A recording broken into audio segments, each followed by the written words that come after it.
From Michigan Public, this is It's Just Politics. I'm Zoe Clark. Rick Pluta is away this week. Could Mike Duggan become the first independent governor of Michigan in modern political times? It's a question a lot of political observers in the state are asking, including Stephen Henderson. He is the host of American Black Journal on Detroit PBS and executive advisor at Bridge Detroit. Stephen, hello. Hey, Zoe. So why are you thinking so much about Mike Duggan right now? Well, there's a couple of reasons.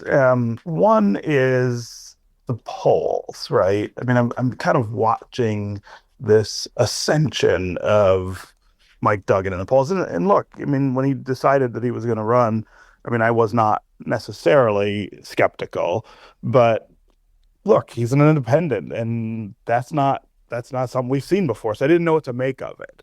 But I think it's clear now that, this is a serious candidacy and voters are taking it seriously. So what I've been trying to do is think of who the voters are that, if you're Mike Duggan, you're targeting. Who are the people who are kind of tired of party labels, maybe frustrated with, the back and forth that we have here in the state of Michigan? Who are the people who are open to that message? And so I've been sort of looking through polls and voter results, and I think I've come up with a way to think about this that makes some sense. If you think about Michigan and its positioning, the last 4 presidential elections, for instance, Michigan is one of only 2 states, I'm pretty sure, that has voted for the winner of the last 4 presidential elections: Barack Obama, Donald Trump, Joe Biden, and Donald Trump. Mm-hmm. And think about that. Think about casting your vote in that way. That's a really, really wide span of voter interest. And then if you think of the counties in Michigan that also have that record, the only one that I can think of is Macomb County. And I've got to double, triple check whether Macomb County went for Obama in 2012. But if it didn't, it still got 3 of 4. Trump, Biden, Trump. So I'm starting to really think about how key is a place like Macomb in a race like this, right? If that is the bellwether, what would Macomb sort of think about Mike Duggan? And how, if you're Mike Duggan, do you sharpen your message so that those voters are the ones who kind of lead everybody else to, you having some sort of chance at victory in November? So many fascinating I know that's questions. A lot. No, it's so good. Well, let's start, though, with the beginning where you said he is rising in the polls. Why? What's going on here? Well, I mean, I do think that he's doing a wonderful job of campaigning. And at this point, campaigning is just about visibility, right? I mean, most people are not engaged in the governor's race yet. That will happen later this year. So if you're a candidate who's got a recognition problem, and I don't want to overstate that for Mike Duggan, but I mean, there are a lot of people who are not as familiar with him as we are in Detroit. So he's doing a great job of getting out there and putting his name out there and putting his message out there. I mean, he is traveling the state in a manic sort of way and doing the same thing he did when he was running for mayor here in the city of Detroit, meeting with people in small, kind of intimate settings where they can actually ask him questions and he can actually interact with them. And so I think that has had a lot to do with his move up in the polls. The other thing I think that's happening is that national and state politics continue to just be frustrating for people, right? Like there is, even if you're particularly partisan, there is a nastiness and a bitterness to our politics that I think is wearing people out. I think they're just tired. And Duggan is saying we don't have to do it that way, that you can have your partisan ideas, you can believe what you believe, but we can also figure out ways to actually get things done. I think that's a message that is only going to get more attractive as we get further into the year. I mean, everything sort of suggests that our politics are headed downward, not upward. They're not going to get better. They're going to get worse. And I think that gives him, that lane to run up and attract voters who are also just weary. Which goes back to, I think, your second thought about this idea of swing voters or independent Yes. voters in Michigan, that we have a big group of folks who go back and forth when they're choosing parties. Yeah, I mean, this is the right place, right time, I think, argument, right? That if Mike Duggan were trying to do this in Ohio, or if Mike Duggan were trying to do this in Wisconsin, it probably wouldn't work. Those are states that have more solid partisan bases right now than Michigan does. But, I mean, this is a state where people and I'm not sure that that people don't feel party ID or don't feel partisan ID. I think they do, but I also think that that ID is softer here than it is in some other places, and that they're open to the idea that a candidate who might not share all of their beliefs or come from the same party that they would identify with is somebody that they'll take a look at, and in many cases they'll cast their vote that way. And I think Mike Duggan is being very clever about, again, that timing. And this might be that sort of perfect mix of location and timing that gives him a better chance, at least, than he would in another state or at another time. And as I noted, it's gathering state attention, certainly among political observers, but he's getting national attention as well. Yes, and he should, because if he pulls this off, I mean, the national reverberation from that will be considerable. Right now, you have this frustration that exists in many places with party ID and partisan politics and the nastiness of it. I think a lot of that will get swept up into the narrative of a Duggan victory if that were to happen. You also have this effort from the last couple of cycles called no labels that hardly got anywhere, right? It was this idea that you could take one person from one party and another person from another party, pair them together on a ticket, and people would be excited about that. It didn't really go very far. Fred Upton, former congressman from Southwest Michigan, was a big part of that. I think that gets a huge boost, that movement and that idea, if Mike Duggan can win here. And then going into the presidential election in 2 years, I think that narrative will continue to gain momentum. If you think of the possible candidates for president in 2 years, they're all pretty staunch partisans, and they are all combatants in the arguments that we're having now. I think if Mike Duggan can win the governorship here in Michigan, it may give lift to a national candidate who has the same message in 28. We're speaking with Detroit PBS's and Bridge Detroit's Stephen Henderson. Well, speaking of partisans, we have to note Duggan's relationship right now with Democrats, or at least the Michigan Democratic Party. They are going scorched earth right now against Duggan.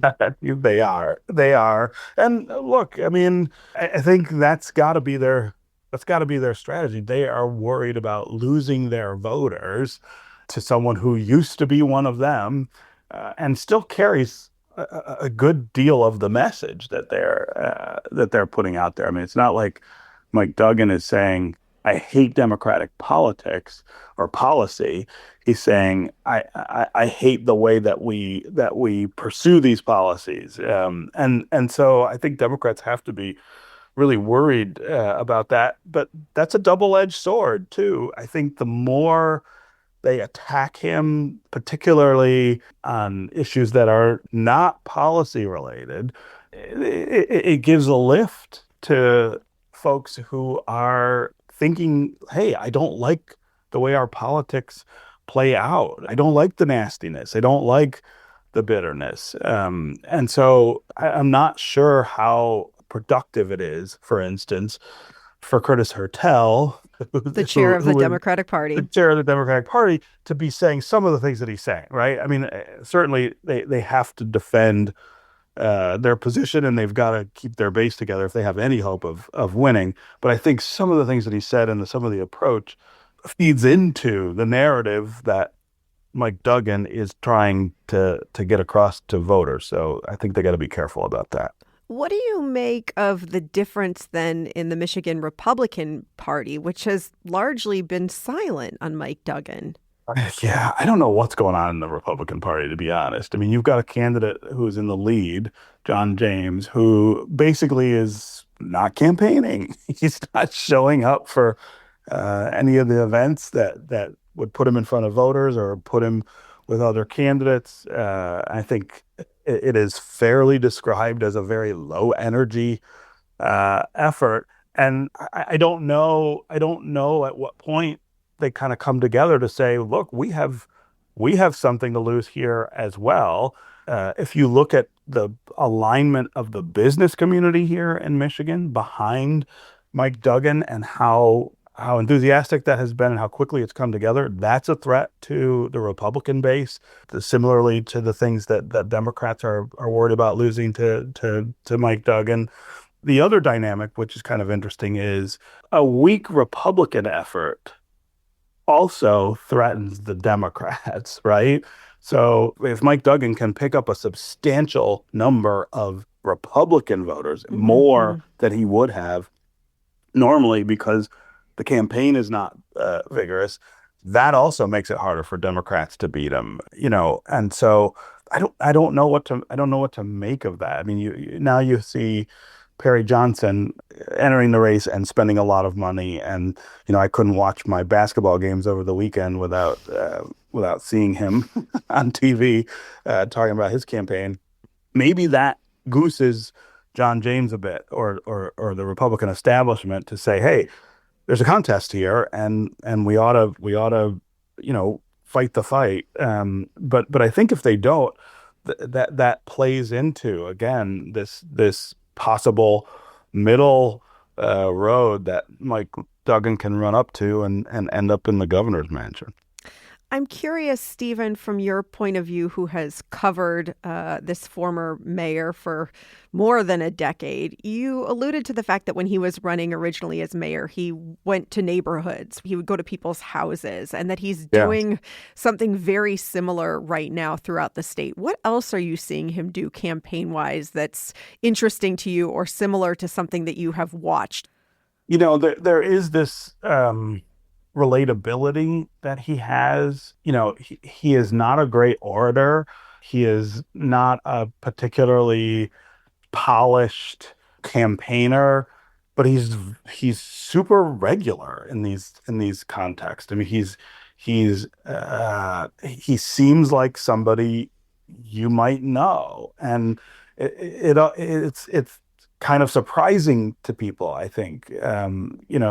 People who don't know him, when they finally do encounter him, just how normal he seems. I watched a video of him talking with voters recently, and it was 100% that. I mean, just talking to people about their lives and what's going on in their businesses and the economy and things like that. I mean, he's really good at that plain speak, and it reminds me a little of Jennifer Granholm had that same kind of connection with people. And she was a much more polished politician and speaker and things, but she could connect with people in really great ways. Duggan is a master at that, and he's a master at that small room connection. So there's that. But then there is also what I was talking about with the business community. His approach to governing, which is a mix of liberal social policy and things like that, and strong business instincts. Minding the money, seeking investment, that kind of thing is really, really taken off in the business community here. And the extent to which they've already sort of put their lot in with him. I mean, one of the strongest indicators, I think, is this early endorsement that the Detroit Regional Chamber made for him, something we had never really seen before. That's a very large business voice saying, we don't even need to see the other candidates or hear anything else.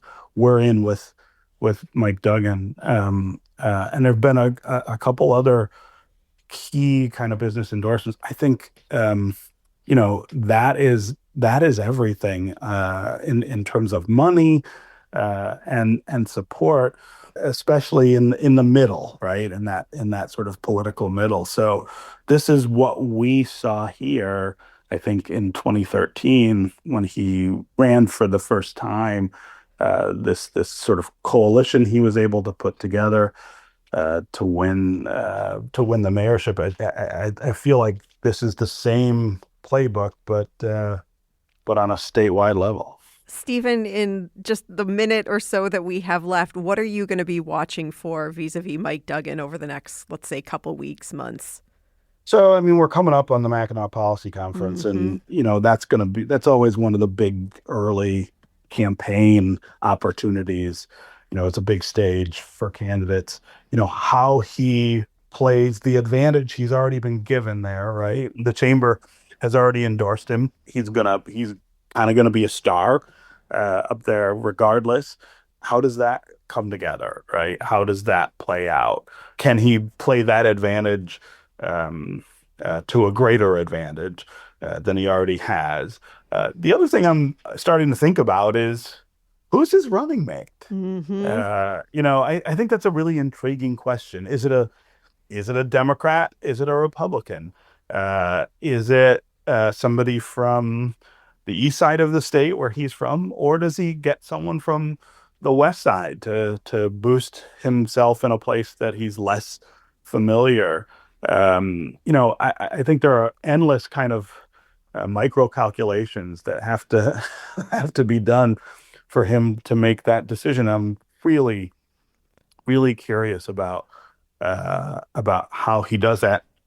Don't know what the timing of that would be for an independent campaign. Does he do that before the primary to attract attention away from the other candidates, or does he wait till they're done and then do it? But I'm certain that that's something they've already had to have a lot of conversation about and are thinking about. What makes the most sense for the kind of campaign they're running. That is Stephen Henderson. He is the host of American Black Journal on Detroit PBS, and he is executive advisor at Bridge Detroit. Stephen, thanks so much for your brain. Always fun.